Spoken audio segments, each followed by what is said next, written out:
Hey guys, this is Aaron from Berg. If you recall, we had talked about how we were going to solve the bore scoring issue that this 957 unfortunately came down with. We were at a Bridgestone event 2 years ago, and this car was in negative 35 degree weather.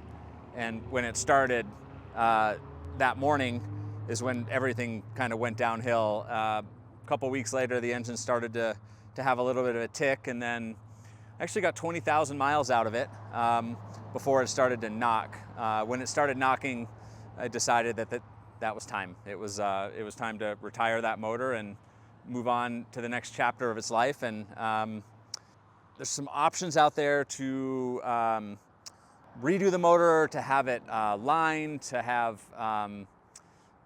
it completely gone through. It's a very costly, time-consuming endeavor that requires like a full disassembly of the motor.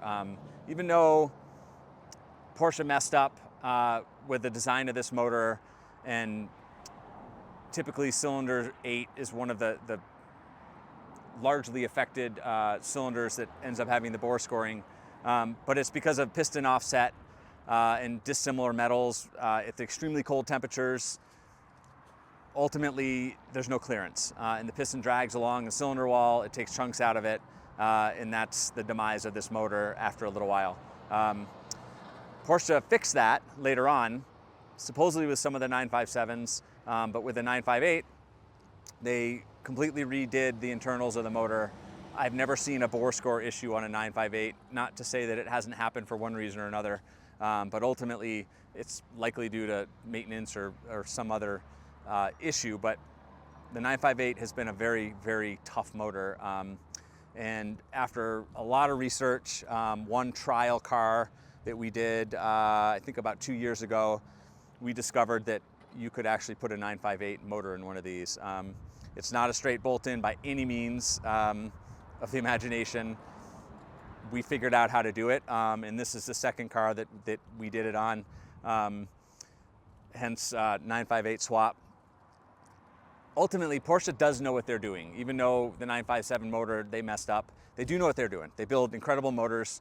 So instead of taking the motor completely apart, sending it out to somebody, and then hoping they did it right, hoping that we have the compression numbers we need, hoping that it was assembled correctly, my view personally is that a factory motor is better. So taking a factory-built motor and retrofitting it into this car was the option that we wanted to do. And since this was number 2, it was a little bit easier. The first one took quite a long time.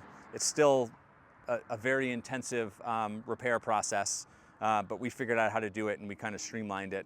So this car's got a 2011 958 motor in it. It's got hybrid turbos with a billet wheel. We're at a mile high, so we are down on power a little bit, about 5% for a turbocharged or forced induction car. This one actually acts like it's at sea level, which is pretty impressive. It spools much quicker than what it did prior, and it has a little bit more of a punch on the high end. So I can fire it up, you can kind of hear it. We can take a look at the engine bay. It actually doesn't look any different.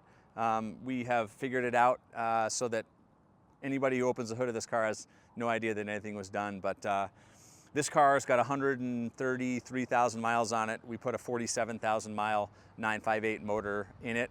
We've got about 5,000 miles on it, and it's performing flawlessly.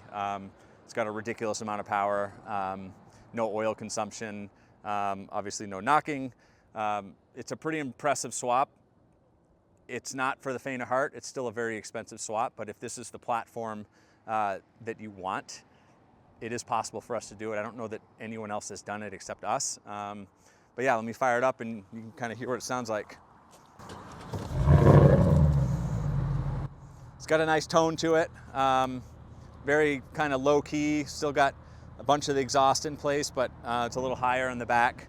But it's, you wouldn't really know any different. This car is pretty much factory working on it. But for all those people who have had this happen, and what we really don't want to do is put a 957 motor back in it and worry about the climate.